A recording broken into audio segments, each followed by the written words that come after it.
जी कैफ 4 आज के लेक्चर का आगाज करते हैं। Lecture number 52। टॉपिक हमारा चला है पार्टनरशिप। पार्टनरशिप में सेकंड चैप्टर के ऊपर है चैप्टर 12।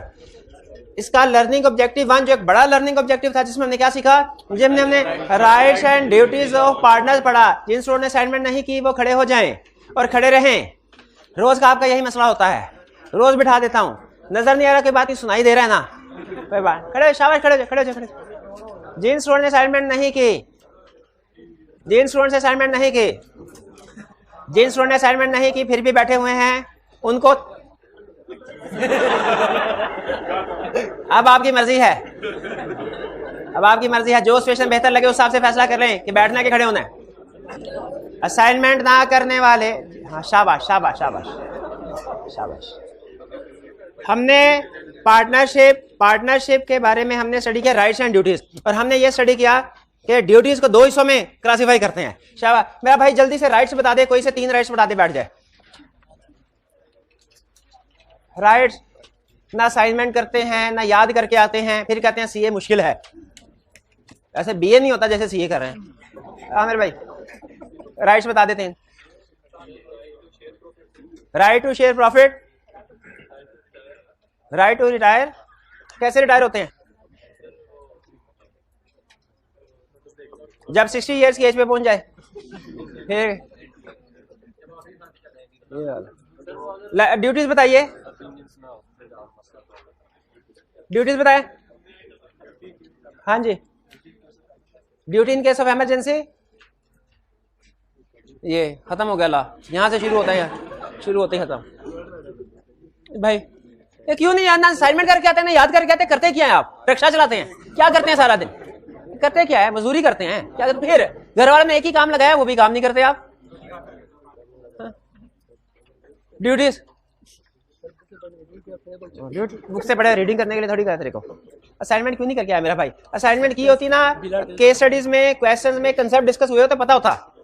याद ना भी किए, क्वेश्चन करके कंसेप्ट याद आ जाते हैं। जी बैठ से खड़े क्यों हैं आप? पीछे वाले को नजर नहीं आ रहा यार, ख्याल किया करें इनको। होम असाइनमेंट थी, होम असाइनमेंट डिस्कस करते हैं। होम असाइनमेंट को डिस्कस करते हुए हमारे जो कंसेप्ट्स हैं वो भी रिवाइज हो जाएंगे। 28 क्वेश्चन थे, लेकिन आपके कहने में आपने कहा सर टेस्ट है तो आधी असाइनमेंट कर दी 14, और आधी असाइनमेंट आज आपका होम असाइनमेंट में शामिल है। और अब कल तो टेस्ट नहीं है ना लॉ का, इसीलिए कल आपने कल वाली असाइनमेंट भी करनी है और आज वाली असाइनमेंट भी करनी है। पहला question, under the provisions of partnership act 1932 state the mandatory duties of partners which can not be modified by an agreement amongst them. हमने कहा ये लिखने की क्या जरूरत थी कि which can not be modified by an agreement amongst them, ये लिखने की कोई जरूरत नहीं थी, क्योंकि जब तुमने मैंडेटरी कह दिया हमें पता चल गया। उसने कहा शायद किसी को मैंडेटरी का लफ्ज ना आता हो, इसीलिए एक्सप्लेन कर दिया। तो हमें पता है कौन सी ड्यूटीज हैं जो विदाउट एग्रीमेंट, जो एग्रीमेंट के साथ भी मॉडिफाई नहीं की जा सकते। Absolute duties. कौन सी एब्सोल्यूट ड्यूटीज?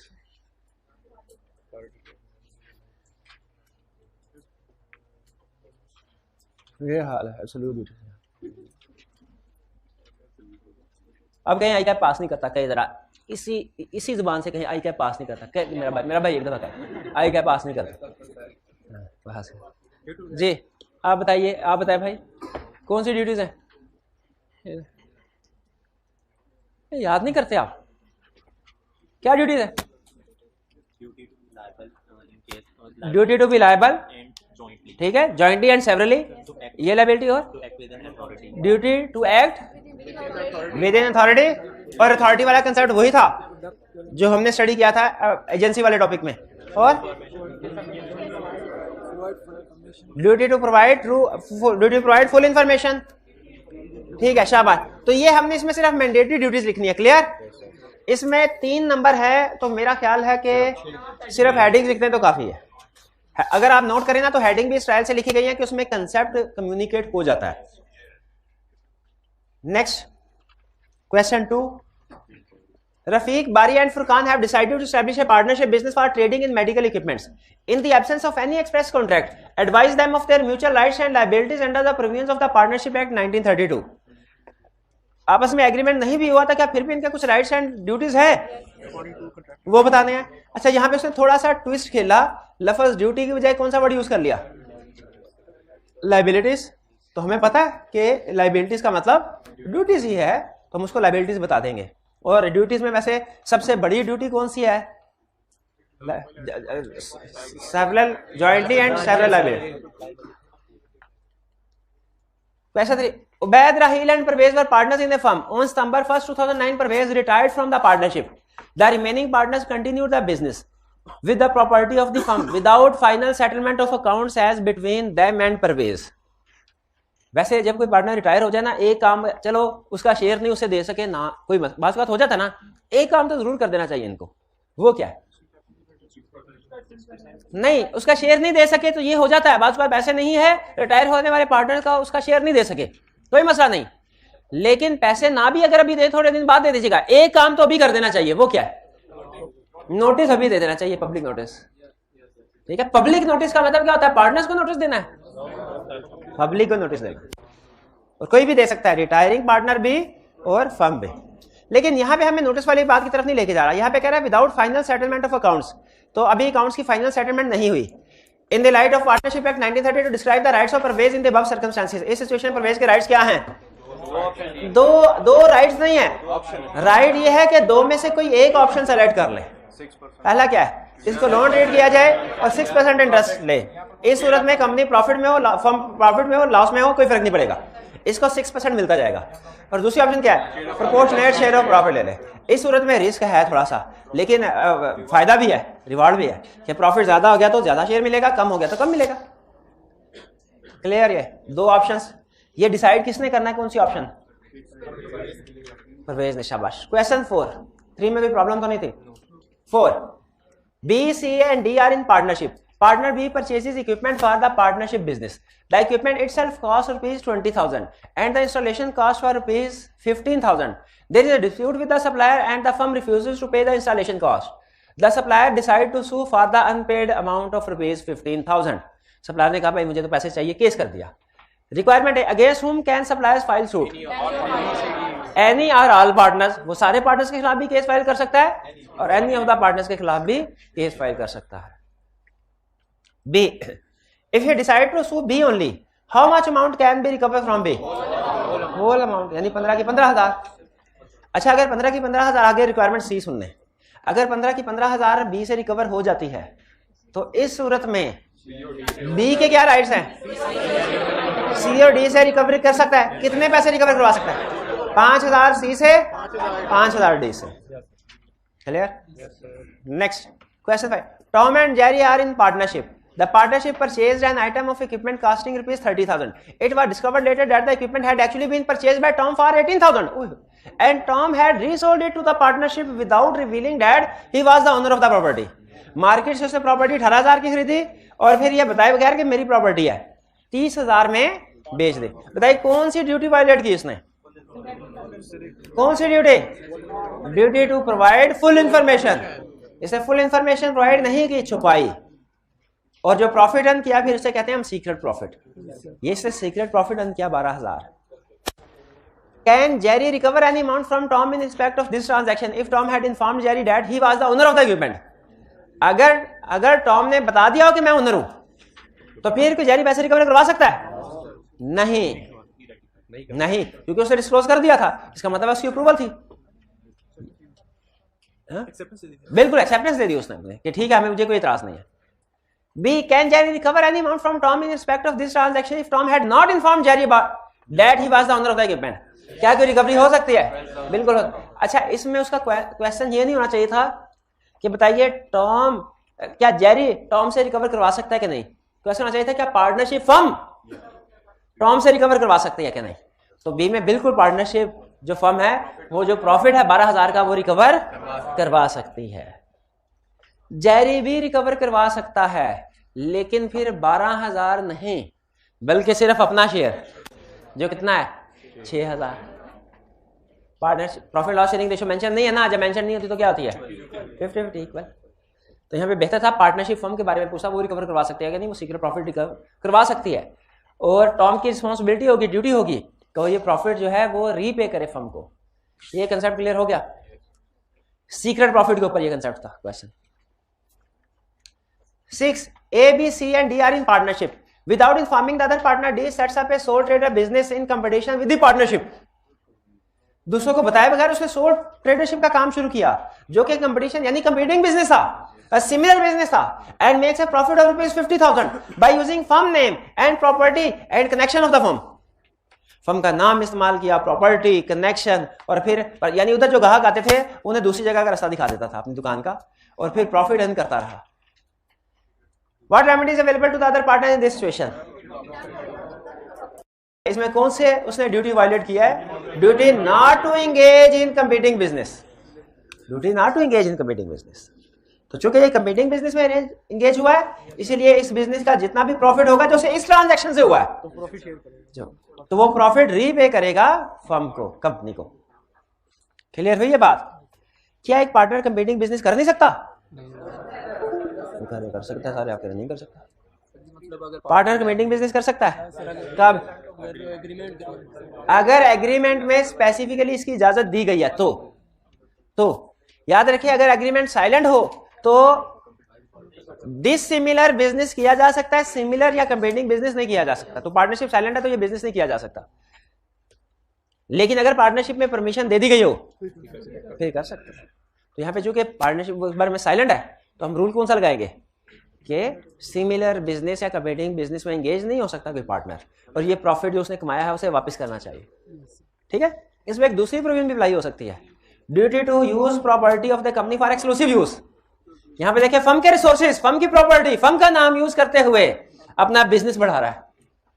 हालांकि फर्म की जितनी भी चीजें हैं, रिसोर्सेज हैं फर्म के यूज के लिए, उनसे अगर एक्सक्लूसिव यूज नहीं किया तो फिर उसे कंपनसेट करना पड़ेगा फर्म को।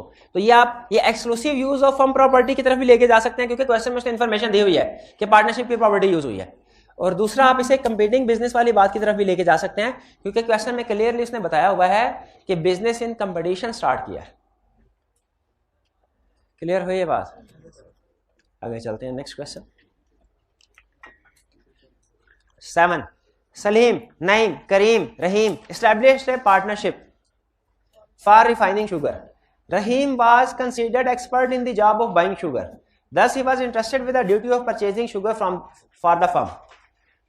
इनमें से जो रहीम था वो एक्सपर्ट था, उसे की जिम्मेदारी लगाई कि वो शुगर बाय करेगा फर्म के लिए। Rahim himself was a wholesaler dealer in sugar. Rahim खुद भी होलसेलर डीलर था। He unknown to his co partners. Unknown का मतलब क्या है कि उसके जो दूसरे पार्टनर्स हैं उनको नहीं पता। He supplied to the firm at the market price with sugar previously bought by himself from his own resources when the price was lower and he so made considerable profit. तो कह रहा है कि पहले उसने सस्ती चीनी खरीदी हुई थी, वो मार्केट रेट में बेच दी इनको। मेरा ये ख्याल है चूंकि मार्केट रेट के ऊपर चीनी बेची है पार्टनरशिप को, तो अब कोई प्रॉब्लम नहीं है इसमें। है प्रॉब्लम, बताना चाहिए था। Duty to provide full information, यहाँ पे फुल इंफॉर्मेशन देनी चाहिए थी, बिल्कुल देनी चाहिए थी। जो नहीं दी तो उसका मतलब है ड्यूटी को वायलेट किया। यहाँ पे ड्यूटी को क्या किया? वायलेट किया। क्लियर हुआ ये क्वेश्चन? अब वायलेट किया तो क्या होना चाहिए? जो प्रॉफिट कमाया है उसने इस ट्रांजैक्शन से, वो फर्म को रीपे करेगा। अच्छा, अगर पार्टनर कहे नहीं तुम अपने बिजनेस का सारे का सारा प्रॉफिट हमें दे दो, तो क्या भाई सारे का सारा थोड़ी देंगे, कौन से वाला हिस्सा देंगे? जो फर्म के साथ ट्रांजैक्शन की वजह से प्रॉफिट आया। Clear?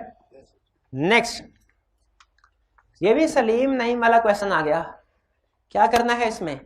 Salim, Naeem, Karim and Rahim established a partnership for refining sugar. Rahim was considered expert in the job of buying sugar. Thus he was entrusted with the duty of purchasing sugar for the firm. यहां तक तो facts वही हो गए जो पिछले question के थे। Ajmal, cousin of Rahim, was a wholesale dealer in the sugar. अब की बार वो खुद नहीं बल्कि उसका कजन होलसेल डीलर था। पिछले क्वेश्चन में उसमें फर्क क्या हुआ? पिछले क्वेश्चन में वो खुद डीलर था, अब कह रहा है खुद नहीं, कजन डीलर है। रहीम bought sugar from Ajmal despite the fact that the rate was higher than the market rate for same quality. उसने शुगर बाय की और हालांकि हायर रेट पे बाय की, तो अच्छा किया, कजन को फायदा हुआ? नहीं होना चाहिए। What remedy is available to the other partner in this situation? कौन सी ड्यूटी वायलेट की? Duty to provide full information. उसे बता देना चाहिए था मेरे कजन की ट्रांजैक्शन है, और तो नहीं होना, तो इसीलिए तो नहीं बताया ना। बता देता तो दूसरे ने करने देनी थी ट्रांजैक्शन। हाँ, duty to work in greatest common advantage पढ़ा था। अब बताइए ये ग्रेटेस्ट कॉमन एडवांटेज में काम कर रहा है कि पर्सनल एडवांटेज में? पर्सनल एडवांटेज में। नहीं, विलफुल निगलेक्ट नहीं, ये उसने ग्रेटेस्ट कॉमन एडवांटेज में काम नहीं किया ये, और दूसरा फुल इंफॉर्मेशन प्रोवाइड नहीं की। ये दो ड्यूटीज वायलेट हो रही है यहाँ पे। कोई एक भी लिख देगी आपकी केस स्टडी सॉल्व हो जाएगी, लेकिन दो जहन में आ रही है, बेहतर है दोनों लिख दे, बेहतर है दोनों लिख दे। अब क्या होगा, रेमेडी क्या अवेलेबल है? वापस कर रहे हमको वापस कर रहे, लूट मची हुई है एक्स्ट्रा। उधर मार्केट में 20 रुपए के हिसाब से मिल रही है और ये 25-30 के हिसाब से बेच दिया इसने। ऐसे तो नहीं होना चाहिए ना। पार्टनर बने, दुश्मन थोड़े बने।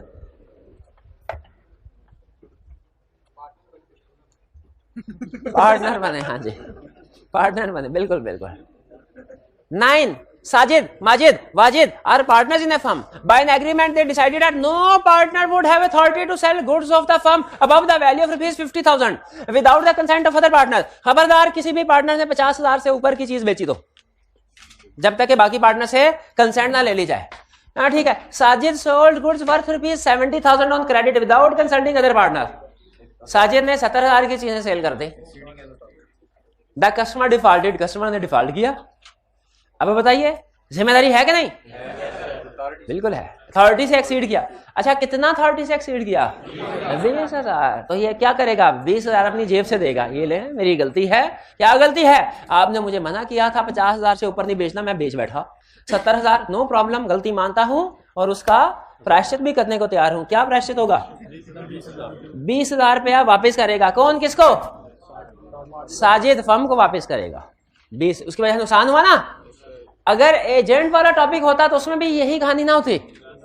एजेंट भी अपनी अथॉरिटी से एक्सीड करे, कंपनसेट करता है कि नहीं प्रिंसिपल को? एजेंट अपनी अथॉरिटी से एक्सीड करे, प्रिंसिपल को कंपनसेट करता है कि नहीं? तो पार्टनर अपनी अथॉरिटी से एक्सीड किया, फर्म को कंपनसेट करेगा कि नहीं? बिल्कुल करेगा, बिल्कुल करेगा। ले, एक और पार्टनर आ गया, एक्स एंड वाई ने तो सही करनी 50,000 और 50 lakh. X, Y and Z are partners in a firm. By an agreement, they decided that no partner would have authority to sell goods of the firm above the value of rupees 50,000. वही हिस्सा question का जो पिछले question. Without the consent of other partner, owing to a sudden slump in the market, the prices crashed. One partner, in order to save the firm from loss, sold all the stock worth rupees 5 million without consulting any other partner. भाई rule तो rule है, rule तो rule है। जब उसे बोला था 50,000 से ऊपर का स्टॉक नहीं बेचने का तो नहीं बेचने का, उसने 50 लाख का बेच दिया, बेच दिया। इमरजेंसी का केस था। Is that partner liable to compensate for exceeding? नहीं, 30 से एक्सीड तो कर रहा है। इमरजेंसी में शाबाश, मुझे याद आ गया, एजेंसी में भी यही टॉपिक पढ़ा था। Duty in case of emergency. Emergency situation में क्या फर्म को लॉस से बचाने के लिए कर सकता है? प्रिंसिपल को लॉस से बचाने के लिए एजेंट कर सकता है 30 से एक्सीड, लेकिन इसकी कंडीशंस थी। वो पार्टनर एजेंसी में तो बता देना, एजेंसी वाला कंसल्ट रिवाइज हो जाए। क्या क्या बात है? रियल इमरजेंसी हो, कॉन्टैक्ट नहीं हो पा रहा। दूसरा, लॉस से बचाने के लिए अथॉरिटी से एक्सीड किया, मुनाफा कमाने के लिए नहीं, प्रिंसिपल को नुकसान से बचाने के लिए, प्रिंसिपल को फायदा पहुंचाने के लिए नहीं, उसको नुकसान से बचाने के लिए। किसको नुकसान से बचाने के लिए? प्रिंसिपल को। खुद को नुकसान से बचाने के लिए नहीं, प्रिंसिपल को नुकसान से बचाने के लिए ट्रांजैक्शन की जाए तो वो वैलिड। ये एजेंसी में पड़ा था। पार्टनरशिप में भी सेम कंसेप्ट है, क्योंकि इमरजेंसी सिचुएशन है इसलिए अपनी अथॉरिटी से एक्सीड करने की इजाजत है। Next question 11। Jamal, a partner receives goods at Karachi for being sent to a purchaser at Lahore. Can Jamal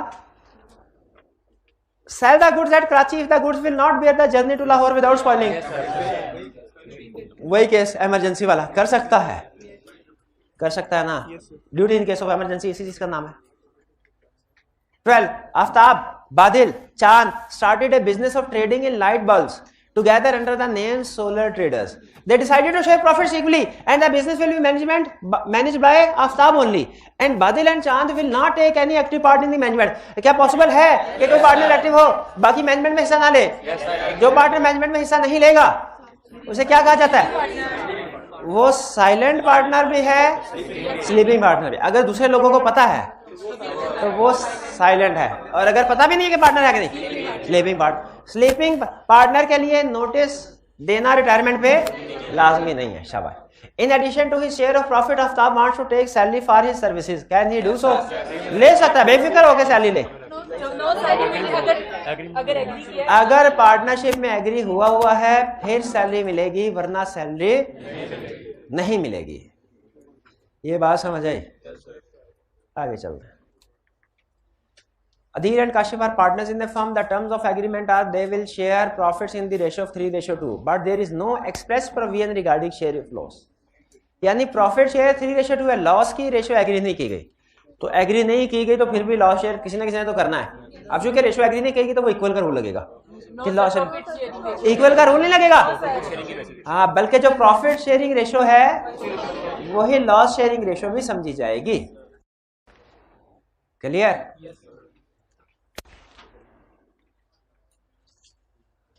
Kashif claim that he is not liable to contribute to the loss of the partnership. नहीं, liable है, उसका claim justified नहीं है, ये profit sharing ratio से ही loss share होगा।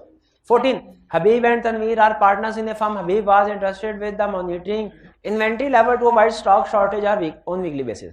Habib neglected the work for many months due to which the firm suffered the loss. What remedies available to other partners in this situation?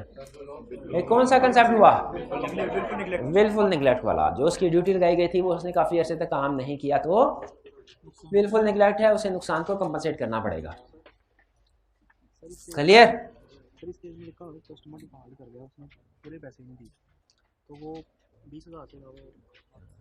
चलिए ये lecture हमारा and हो गया.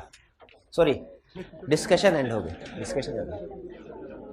अच्छा, student ने question पूछा सर वो 50,000 वाला जो 70,000 वाला क्वेश्चन था उसमें पार्टनर ने 30 से एक्सीड किया, 50,000 से ऊपर कहा था नहीं बेचना, उसे 70,000 किसी ने बेच दी. अब कस्टमर तो 70 पूरी अमाउंट से डिफॉल्ट कर गया, तो क्या सारे के सारे पैसे नहीं रिकवर करवाने चाहिए?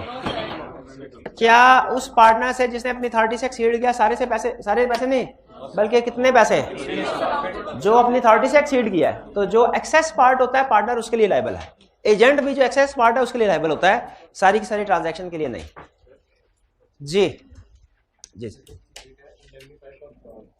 एक है इंडेमनीफाई फॉर फ्रॉड, एक है इंडेमनीफाई फॉर विलफुल निगलेक्ट.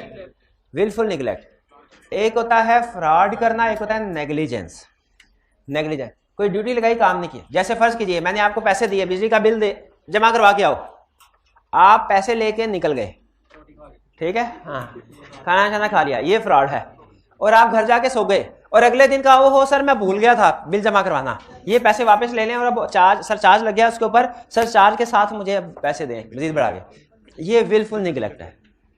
ठीक है, विलफुल निगलेक्ट में जो पार्टी है वो सुस्ती का मुजाहरा करती है, काम चोरी का मुजाहरा करती है, लेकिन फ्रॉड नहीं करते.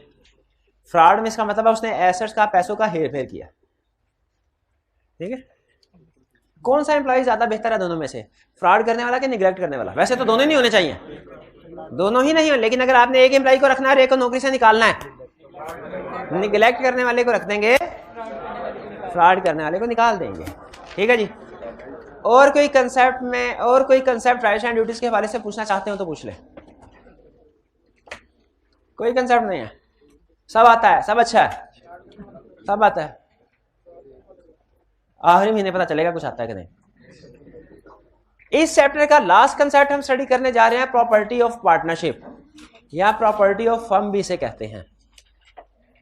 कि कौन सी चीज है जिसे प्रॉपर्टी ऑफ पार्टनरशिप या प्रॉपर्टी ऑफ फर्म समझा जाएगा. भाई एंड वाले भाई जरा ना जल्दी से किसी टीओ को कहते हैं पानी का कह दीजिए, बल्कि है पड़ा. ठीक है, शुक्रिया. जाग लेते नहीं जाग. प्रॉपर्टी ऑफ पार्टनरशिप कौन सी? अच्छा, लॉ में लफ्ज प्रॉपर्टी से क्या मुराद है? कोई भी एसेट. यानी हम क्या सीख रहे हैं? हम ये सीख रहे हैं कौन सा एसेट पार्टनरशिप का है और कौन सा एसेट पार्टनरशिप का नहीं है, वो पार्टनर का है. कौन सी प्रॉपर्टी पार्टनर की है, कौन सी पार्टनरशिप की प्रॉपर्टी है. अच्छा, ये क्यों सीख रहे हैं? दोनों में फर्क क्या है भला? दोनों में फर्क क्या है भला?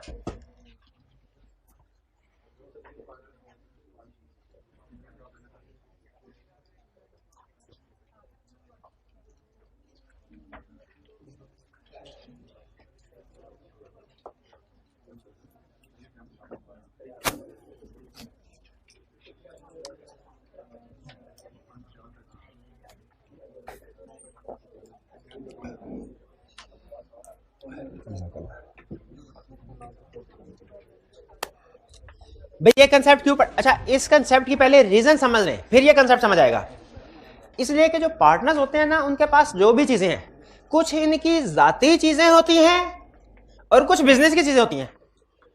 ठीक है, जैसे आपने अकाउंटिंग में पढ़ा सेपरेट एंटिटी कंसेप्ट, तो वैसे लीगली तो यहां पे सेपरेट एंटिटी कंसेप्ट नहीं है, लेकिन यहां पे वो ये बता रहा है कि हर पार्टनर के जो अपने जाती एसेट्स है ना, वो उसके अपने हैं, उन एसेट्स के ऊपर उसी पार्टनर का हक है और किसी का हक नहीं है। लेकिन जो पार्टनरशिप प्रॉपर्टी है उसके ऊपर सारे पार्टनर्स का हक है। पार्टनरशिप प्रॉपर्टी के ऊपर सारे पार्टनर का हक। एक पार्टनर मिस ए बी सी डी 4 लोग पार्टनरशिप बिजनेस कर रहे हैं, ए के पास अपनी कोई प्रॉपर्टी थी, जाती प्रॉपर्टी, उसने उसको बेचा, उसके ऊपर मुनाफा हुआ। बाकी पार्टनर्स ने कहा चूंकि हम सारे पार्टनर्स हैं तो इसलिए जो मुनाफा हुआ उसमें से हिस्सा हमें भी दो। हिस्सा मिलेगा? नहीं मिलेगा। क्यों भला? ये लैंड पार्टनरशिप प्रॉपर्टी नहीं थी, पर्सनल प्रॉपर्टी थी, पर्सनल प्रॉपर्टी। लेकिन अगर यही पार्टनरशिप फर्म ने कोई ऑफिस खरीदा हो, उसमें 2-3 साल काम किया, उसके बाद उस ऑफिस को बेच दिया, जब खरीदा तो वो जगह 50 लाख की थी, बेचा तो 70 लाख की बिकी, अब 20 लाख का मुनाफा किसको जाएगा? सारे पार्टनर्स को। क्यों भला? क्योंकि ये पार्टनरशिप प्रॉपर्टी है, ये किसी पार्टनर की पर्सनल प्रॉपर्टी नहीं है, पार्टनरशिप की प्रॉपर्टी है। फर्क समझ आया आपको कि क्यों हम ये कंसेप्ट सीख रहे हैं कि कौन सी प्रॉपर्टी पार्टनरशिप की प्रॉपर्टी है और कौन सी पार्टनरशिप की प्रॉपर्टी नहीं है? रीजन समझ आ गई ना, ताकि कल कला को जब बेच के मुनाफा हो ना, मुनाफा हो, प्रॉफिट हो, अगर पार्टनरशिप प्रॉपर्टी है तो सारे पार्टनर्स को मुनाफे में से हिस्सा मिलेगा, और अगर पर्सनल प्रॉपर्टी है तो जिसकी पर्सनल प्रॉपर्टी है उसी को सारा प्रॉफिट मिलेगा।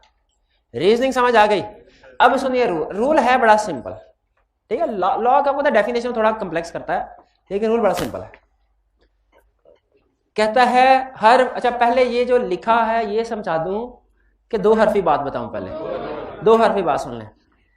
कहता है इंटेंशन और पार्टनरशिप मनी, जो भी प्रॉपर्टी खरीदी गई है इस नीयत से कि ये पार्टनरशिप के लिए खरीद रहे हैं, इस इंटेंशन से कि पार्टनरशिप के लिए खरीद रहे हैं, तो वो पार्टनरशिप प्रॉपर्टी है। या और है, एंड नहीं है। या जो भी प्रॉपर्टी खरीदी पार्टनरशिप के पैसे से, फर्म के पैसे से, वो भी पार्टनरशिप प्रॉपर्टी है। इंटेंशन और फर्म मनी, इन 2 चीजों के ऊपर डिसाइड किया जाएगा पार्टनरशिप प्रॉपर्टी है कि नहीं। फिर से बताइए, कोई भी अगर एसेट खरीदा इस इंटेंशन के साथ, इस नियत के साथ कि ये फर्म के लिए खरीद रहे हैं, तो वो क्या है? Partnership property. और अगर पार्टनरशिप के दराज में पैसे पड़े हुए थे, इससे कोई एसेट खरीदा, वो भी पार्टनरशिप प्रॉपर्टी। इसमें 2 ट्विस्ट हैं, सिर्फ 2 ट्विस्ट। पहला ट्विस्ट, लीगल ओनरशिप से डिसाइड नहीं होता कि कोई प्रॉपर्टी पार्टनरशिप प्रॉपर्टी है कि नहीं है। लीगल ओनरशिप से डिसाइड बाज़ औक़ात ऐसा होता है कि प्रॉपर्टी किसी पार्टनर के नाम पे ली जाती है या किसी पार्टनर के नाम पे होती है, लेकिन उसे फर्म के पर्पस के लिए इस्तेमाल किया जाता है, तो लीगली उसकी लीगल डॉक्यूमेंटेशन पार्टनर के नाम पे होगी, लेकिन वो फर्म प्रॉपर्टी ही समझी जाएगी। क्यों? तो फर्म के लिए यूज हो रही है, तो इसका इरादा का यही है, फर्म के लिए। एक पार्टनर ने 2 साल पहले गाड़ी खरीदी नहीं, अब मिलकर पार्टनरशिप बिजनेस स्टार्ट कर रहे हैं। पार्टनर ने फैसला किया कि मैं अपनी गाड़ी पार्टनरशिप फर्म में देता हूं, ये मेरी तरफ से कैपिटल है उसी के नाम पे, पार्टनर के नाम पे ही है। लीगल ओनरशिप ट्रांसफर नहीं करवाई गई, लेकिन फर्म को दे दी। इसका मतलब है हमारी इंटेंशन क्या है कि फर्म के पर्पस के लिए इस्तेमाल होगी। अब ये प्रॉपर्टी, ये गाड़ी किसकी ओनरशिप? ये क्या ये पार्टनरशिप प्रॉपर्टी है? यस, ये पार्टनरशिप प्रॉपर्टी है। अब इसको बेच के जो फायदा होगा सब में डिस्ट्रीब्यूट होगा। क्या अब जो पार्टनर जो इसका लीगल ओनर है वो इसको अपने जाती मकसद के लिए इस्तेमाल करना चाहे कर सकता है? नहीं, ये है पार्टनरशिप प्रॉपर्टी। क्यों? इंटेंशन। हालांकि पार्टनरशिप के पैसों से नहीं खरीदी गई, पार्टनरशिप के पैसों से नहीं खरीदी गई, लेकिन इसके बावजूद पार्टनरशिप प्रॉपर्टी है। क्यों? इंटेंशन ये है कि फर्म के लिए इस्तेमाल करना, हालांकि फर्म के नाम पे नहीं है, लेकिन फिर भी फर्म, क्योंकि लीगल ओनरशिप मैटर नहीं करती। हमने इंटेंशन देखनी है पार्टनर की क्या है, हमने देखना है पार्टनरशिप मनी से एसेट खरीदा गया कि नहीं। ये बात समझ आई? दूसरी एग्जांपल, पार्टनरशिप में कुछ पैसे पड़े हुए थे बॉक्स में, दराज में, वो पैसे निकाले और उससे मोबाइल खरीदा। एक पार्टनर ने पैसे निकाले और क्या ये पार्टनरशिप प्रॉपर्टी है? मोबाइल पैसों से उसकी फर्म के पैसों से लिए। हाँ? सर दोनों कंडीशन जरूरी है या एक? इंटेंशन नहीं बताई क्वेश्चन में। सर इज्यूम करेंगे कि पार्टनरशिप, हाँ, दोनों में से एक भी तो और एंड नहीं है, शाबाश। अब लाइन पे है ना, तो ये पैसे किसके इस्तेमाल हुए? तो इसका मतलब है पैसों की इंफॉर्मेशन दे दी, इंटेंशन की इंफॉर्मेशन नहीं दी। अब आपने इंटेंशन की तरफ नहीं जाना, पैसों की तरफ आ जाना है। फर्म के पैसे इस्तेमाल हुए तो फिर ये क्या है? Property, partnership property. मेरी बात समझ आई? आखिरी कंसर्न बताऊं इसका, केस स्टडी मैक्सिमम जिस पॉइंट पे लेके जा सकता है वो पॉइंट बता दूं, लेकिन उसके लिए जरूरी है आप अकाउंटिंग के एक्सपर्ट हो, उसके बगैर नहीं आएगा। क्या आप में से किसी स्टूडेंट ने अकाउंटिंग पढ़ी हुई है? कितने स्टूडेंट्स ने नहीं पढ़ी हुई? नहीं पढ़ी हुई, नहीं पढ़ी हुई। तो कैसे पास हो गया है वो एग्जाम? तो ऐसे एग्जाम थे। चले चले, उसमें कंसेप्ट है ड्राइंग्स का। ड्राइंग का कंसेप्ट होता है आपका? ड्राइंग का कंसेप्ट क्या होता है? पर्सनल यूज के लिए जो चीजें, पर्सनल यूज के लिए बिजनेस से पैसे निकाल देना, और उसकी एंट्री क्या होती है? Drawings debit, cash credit. शाबाश शाबाश। अच्छा, ये सुनिए, पार्टनरशिप के दराज में 1 लाख रुपया पड़ा हुआ है, पार्टनर ने उसमें से 10,000 निकाल के जेब में रख लिया। ये कैसे पता चलेगा ये ड्राइंग है कि नहीं? इंटेंशन हो सकता है उसने कोई बिजनेस का खर्चा करना हो, चोरी हो सकता है। कैसे ये पता चलेगा कि उसने एंट्री की है कि नहीं की? अगर उसने बिजनेस से पैसे निकालते हुए एंट्री की है, ड्राइंग्स डेबिट, और मेरा cash credit, capital account debit, drawings भी तो कैपिटल में जाती है ना, तो डायरेक्ट ही कर लिया हमने। अगर वो एंट्री करे कैपिटल अकाउंट डेबिट और कैश क्रेडिट, अपना अकाउंट डेबिट कर दे। अगर पार्टनर बिजनेस से पैसे निकलवाते हुए अपना अकाउंट डेबिट कर दे, तो इसका मतलब है ये उसकी ड्राइंग है। अब वो जो भी करेगा इस पैसों के साथ, वो उसकी पर्सनल ट्रांजैक्शन। और अगर पैसे निकालते हुए अपने अकाउंट को डेबिट ना करे, कैपिटल या drawing account debit, cash credit या एंट्री ना करे, इसका मतलब क्या है? ये पैसे उसकी जेब में फर्म की अमानत है, वो इनसे जो भी काम करेगा वो फर्म का ही समझा जाएगा। भाई बात समझ आई कि नहीं आई? तो इसका मतलब क्या हुआ कि हमने जब पार्टनरशिप प्रॉपर्टी डिसाइड करना है कोई है कि नहीं है, हमने 2 चीजों के ऊपर फोकस करना है, इंटेंशन के ऊपर, पार्टनरशिप प्रॉपर्टी के ऊपर। अगर इंटेंशन ये है फर्म के यूज के लिए कोई एसेट, तो वो पार्टनरशिप प्रॉपर्टी समझा जाएगा। इंटेंशन ये है फर्म के लिए नहीं दे रहे, तो फिर पर्सनल समझाएगा। इसी तरह अगर मनी का क्वेश्चन बना ले, अगर वो कहे कि पार्टनरशिप के अकाउंट से पैसे निकालने किसी पार्टनर ने और उससे एक एसेट खरीदा, बताओ ये एसेट पार्टनरशिप प्रॉपर्टी है कि नहीं? हम कहेंगे देखेंगे उसने बुक्स में अपने अकाउंट को डेबिट किया कि नहीं किया। अगर उसने बुक्स में अपने अकाउंट को डेबिट किया था पैसे निकलवाते हुए, तो फिर ये ड्राइंग उसकी पर्सनल ट्रांजैक्शन है और ये एसेट पार्टनरशिप प्रॉपर्टी नहीं है। लेकिन अगर उसने पैसे निकलवाते हुए अपने अकाउंट को डेबिट नहीं किया, तो फिर ये पैसे पार्टनरशिप के, यहीं से जो एसेट खरीदा गया वो पार्टनरशिप का ही। कुछ समझ आई? चलिए, अब यही बात वो हमें एक डेफिनेशन की फॉर्म में बता रहा है, ठीक है। लेकिन डेफिनेशन आपको पता थोड़ी लॉ की ट्रिकी होती है। हम चूंकि एग्जाम में रिप्रोड्यूस करवा सकते हैं, इसलिए हम कोशिश करेंगे एज इट इज डेफिनेशन याद करें। कहता है प्रॉपर्टी ऑफ द फर्म कौन सी है? ऐसी प्रॉपर्टी या इंटरेस्ट और राइट इन प्रॉपर्टी। इसका क्या मतलब है? प्रॉपर्टी का मतलब पूरी की पूरी बिल्डिंग। इंटरेस्ट और राइट इन प्रॉपर्टी का मतलब है कि उस बिल्डिंग का सिर्फ एक फ्लोर या दूसरा फ्लोर, ठीक है। आपने शायद सुना होगा कि बहुत सी बड़ी बड़ी कंपनीज, बल्कि जो दुनिया की सबसे बड़ी कंपनीज आईटी में समझी जाती हैं, है ये विंडोज, माइक्रोसॉफ्ट और फेसबुक, ये घर के एक गैराज से शुरू हुआ था इनका काम। तो अगर घर नहीं, घर का अगर पूरे का पूरा घर खरीद के वहां पे काम शुरू किया, हम कहते हैं प्रॉपर्टी। पूरा घर नहीं, उसका सिर्फ कुछ हिस्सा, गैराज तो था, वहां से काम शुरू किया, तो उसका मतलब है इंटरेस्ट और राइट इन प्रॉपर्टी आया। पूरी प्रॉपर्टी नहीं, उसमें पार्शियल इंटरेस्ट वो कहता है कि पार्टनरशिप प्रॉपर्टी से क्या मराद है, प्रॉपर्टी और interest are right in partnership originally brought into the common stock of a firm. यहां पे स्टॉक का मतलब इन्वेंट्री नहीं है। स्टॉक आपको पता है अमेरिकन बुक्स में स्टॉक शेयर्स को भी कहते हैं, शेयर्स को या कैपिटल को भी कहते हैं। तो brought into common stock of firm, और ये इसमें फोकस किसके ऊपर है, ओरिजिनल के ऊपर। ओरिजिनल का मतलब है स्टार्ट में ही जो प्रॉपर्टी पार्टनर बिजनेस में लेके आए या पार्शियल प्रॉपर्टी लेके आए, फुल प्रॉपर्टी या पार्शियल प्रॉपर्टी, कोई एक फ्लोर, एक कमरा, एक गराज लेके आए, तो उससे क्या समझा जाएगा, ये पार्टनरशिप की प्रॉपर्टी है। फिर प्रॉपर्टी और इंटरेस्ट परचेज्ड बाय फर्म और फर्म के बाद में, देखें आपने क्वेश्चन किया ना काउंटिंग के, एक कैपिटल होता है जो स्टार्ट में आता है, एक होता है जो बाद में फ्रेश कैपिटल होता है। तो पहले वाले पॉइंट में कह रहा है कि स्टार्ट में जो भी प्रॉपर्टी वगैरह ओनर्स ने बिजनेस में इन्वेस्ट की, जो ओनर्स लेके आए वो भी पार्टनरशिप प्रॉपर्टी है, और जो बिजनेस ने खरीदी वो भी पार्टनरशिप प्रॉपर्टी। जो ओनर्स ने खरीदी, ओनर लेके आए बिजनेस के लिए, और जो बिजनेस ने खरीदी के लिए, तो दोनों पार्टनरशिप प्रॉपर्टी। और गुडविल ये भी पार्टनरशिप प्रॉपर्टी है। ये अलग इसलिए लिखा क्योंकि ये वाली प्रॉपर्टीज होती हैं tangible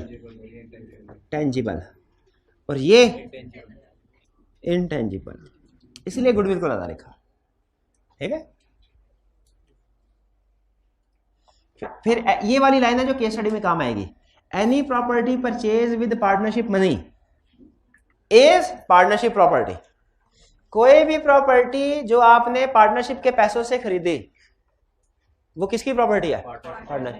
unless contrary intention appears, इसका क्या मतलब है, अनलेस कॉन्ट्रेरी कि उन्होंने एंट्री कर दिया, यानी पार्टनरशिप के पैसों से चीज खरीदी वो पार्टनरशिप की है, लेकिन अगर पार्टनरशिप के पैसे निकालते हुए इंटेंशन ये थी कि पार्टनरशिप के लिए नहीं जाती खरीद रहे हैं, तो फिर ये प्रॉपर्टी किसकी समझी जाएगी, अपनी। कैसे पता चलेगा इंटेंशन क्या थी, पैसे निकालते, एंट्री देखा जाएगा, एंट्री पास की है कि नहीं, वही क्लियर हुआ।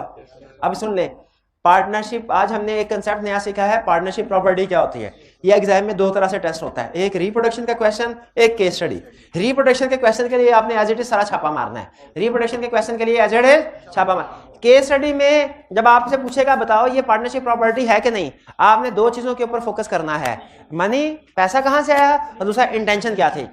अगर पार्टनरशिप का पैसा है तो पार्टनरशिप प्रॉपर्टी है, अगर पार्टनर का जाती पैसा है तो फिर पर्सनल प्रॉपर्टी है। अगर इंटेंशन ये थी कि पार्टनरशिप के लिए खरीद रहे हैं तो पार्टनरशिप, और अगर इंटेंशन ये थी कि जाती खरीद रहे हैं, अब दोनों को, मनी और इंटेंशन दोनों को इकट्ठा टेस्ट करूं। पार्टनरशिप में पैसे पड़े हुए थे, पार्टनर ने वो पैसे लिए और उनसे गाड़ी खरीद ली, ये प्रॉपर्टी किसकी है, सर वो अगर उन्होंने अपने अकाउंट को डेबिट है तो पार्टनरशिप प्रॉपर्टी, पार्टनरशिप प्रॉपर्टी है ना, पार्टनरशिप के पैसे से खरीदी गई है, तो ये किसकी प्रॉपर्टी होगी, any property purchase with partnership money is partnership unless contrary intention appears. इसका मतलब क्या, देख लें पैसे निकालते हुए उसने कोई एंट्री तो नहीं कर दी, अगर पैसे निकालते हुए उसने एंट्री कर दी है, अपने अकाउंट को डेबिट कर दिया है, अपने अकाउंट को डेबिट कर दिया, तो इसका मतलब है उसकी इंटेंशन क्या है कि ये पर्सनल है, क्योंकि वो उसने ड्राइंग कंसीडर करी, ड्राइंग होने के बाद अब उसके अपने पैसे हो जाते हैं ना, क्योंकि बुक्स में उसने उसे ड्राइंग कंसीडर कर लिया, तो वो फिर अब उसकी पर्सनल ट्रांजैक्शन हो जाएगी। और अगर पैसे निकलवाते हुए उसने एंट्री नहीं की, अपने अकाउंट को डेबिट नहीं किया, तो फिर ये क्या है, ये पार्टनरशिप प्रॉपर्टी। क्यों भरा, क्योंकि लॉ ने लिखा हुआ है कि पार्टनरशिप के पैसों से जो भी प्रॉपर्टी खरीदेंगे पार्टनरशिप होगी।